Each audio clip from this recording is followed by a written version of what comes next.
ఆంధ్రప్రదేశ్ రాజధాని అమరావతిలో భూ కేటాయింపులపై మంత్రి నారాయణ నేతృత్వంలో మంత్రివర్గ ఉపసంఘం సమావేశం ముగిసింది. ఈ భేటీలో మొత్తం 16 అంశాలు చర్చకు వచ్చాయి. వీటిలో 12 అంశాలకు ఉపసంఘం ఆమోదం తెలిపింది. భూములు కేటాయించిన సంస్థల పనితీరు, నిర్మాణాల పురోగతిపై సమీక్ష జరిపారు.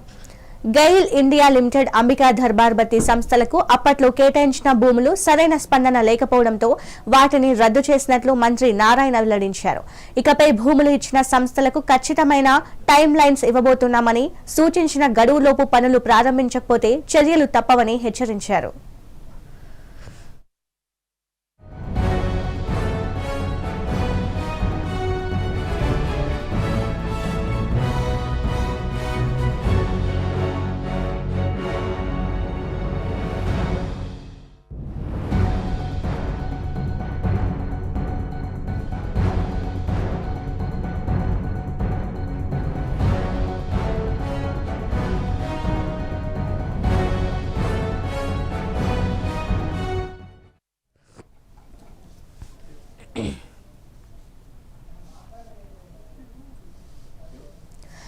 ఆంధ్రప్రదేశ్ రాజధాని అమరావతిలో భూ కేటాయింపులపై మంత్రి నారాయణ నేతృత్వంలో మంత్రివర్గ ఉపసంఘం సమావేశం ముగిసింది.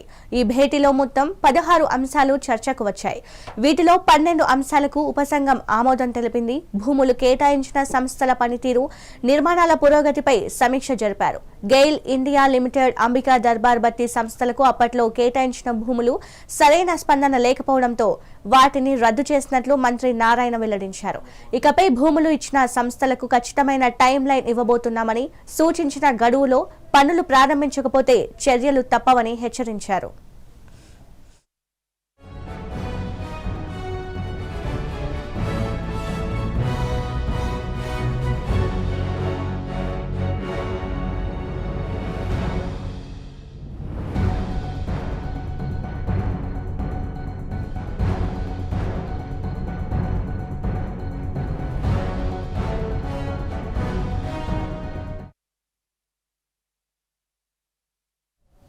ఇక దీనిపై మరింత సమాచారం విజయవాడ నుంచి మా కరెస్పాండెంట్ కృష్ణ అందిస్తారు. కృష్ణ, చెప్పండి.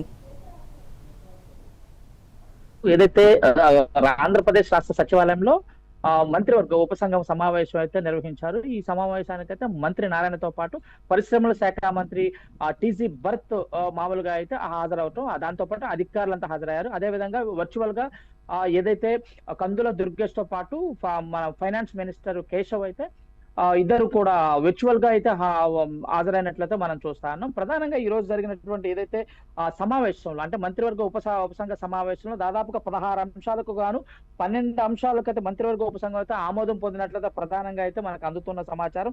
అదేవిధంగా ఏదైతే ఈ రోజు తీసుకున్నటువంటి నిర్ణయం, ఏదైతే అమరావతి ప్రాంతంలో భూ కేటాయింపులకు సంబంధించిన నిర్ణయంపై ప్రధానంగా అయితే చర్చ అయితే నిర్వహించారు. దీనికి సంబంధించిన ఇప్పటికే సెంట్రల్ బ్యూరో ఆఫ్ ఇన్వెస్టిగేషన్ కి 2 ఎకరాల భూమి కేటాయింపు, అదేవిధంగా జియాలజికల్ సర్వే సంస్థకు 2 ఎకరాల భూ కేటాయింపు, అదేవిధంగా ఫోరెన్సిక్ సైన్స్ ల్యాబొరేటరీకి 5 ఎకరాల భూమి కేటాయిస్తూ ఆంధ్రప్రదేశ్ కోఆపరేటివ్ బ్యాంక్ లిమిటెడ్ కు 3 ఎకరాలు కేటాయిస్తూ ఆమోద ముద్ర అయితే వేసినట్లయితే మనం చూస్తున్నాం. ఈ 4 సంస్థలకి ఏదైతే ఈ 4 సంస్థలకు గతంలో కేటాయించిన భూ కేటాయింపులు రివైజ్ చేసి ఈ రోజు అయితే ఆమోద ముద్ర వేసినట్లయితే మనకు ప్రధానంగా గతంలో అంటే ఏదైతే 2014 నుంచి 2019 వరకు జరిగినటువంటి ఈ భూ కేటాయింపులు ఏవైతే ఉన్నాయో వాటన్నిటికి సంబంధించి ఆ భూములు అయితే ఏదైతే రివర్స్ చేసినట్లు మనం చూస్తామో, అదే కాకుండా గతంలో కేటాయించినటువంటి గెయిల్ ఇండియా లిమిటెడ్, అంబికా అగర్బత్తికి ఏదైతే అంబికా దర్బార్ బత్తికి సంబంధించిన ఈ యొక్క సంస్థకు సంబంధించినటువంటి ఈ 2 సంస్థలకు కేటాయించినటువంటి భూములు అయితే రద్దు చేస్తూ కూడా ప్రభుత్వం అయితే ఈ నిర్ణయం కొత్తగా అంటే ఏదైతే మరో కొత్తగా 6 సంస్థలకైతే భూ కేటాయింపులు అయితే చేసినట్టు చూస్తాను.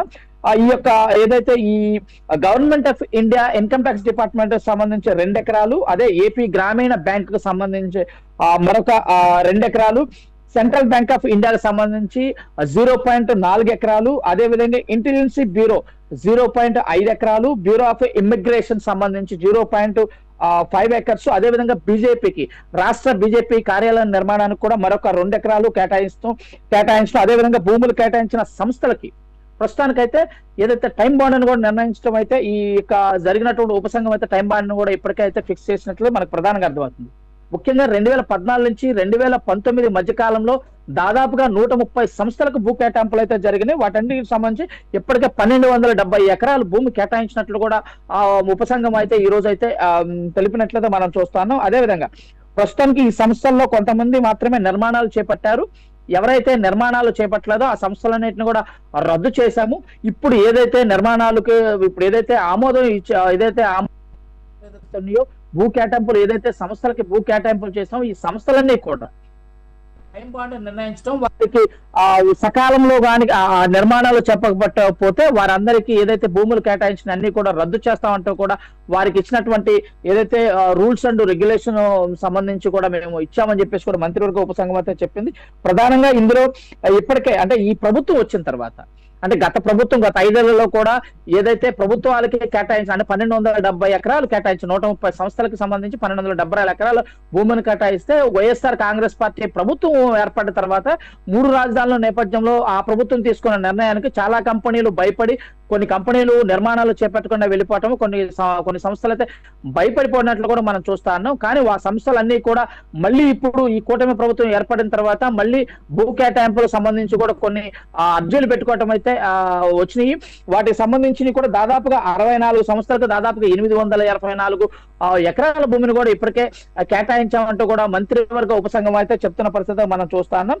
ఏదైతే మంత్రివర్గ ఉపసంఘం ఏదైతే చెప్తుందో వీటన్నిటికీ కొన్ని టైం బాండ్ అయితే ఫిక్స్ చేసి ఆ టైం బాండ్ లో కానీ ఎవరైతే ఏ సంస్థ అయితే వాటికి సంబంధించిన సమయంలో కానీ ఈ యొక్క నిర్మాణాలు చేపట్టకపోతే వారందరినీ కూడా మేము తొలగిస్తాం భూములను కూడా ఈ రోజు మంత్రివర్గ ఉపసంఘం నుంచి మంత్రి నారాయణ అయితే చెప్తున్న పరిస్థితి మనం చూస్తాం. Okay, right. Thank you Krishna.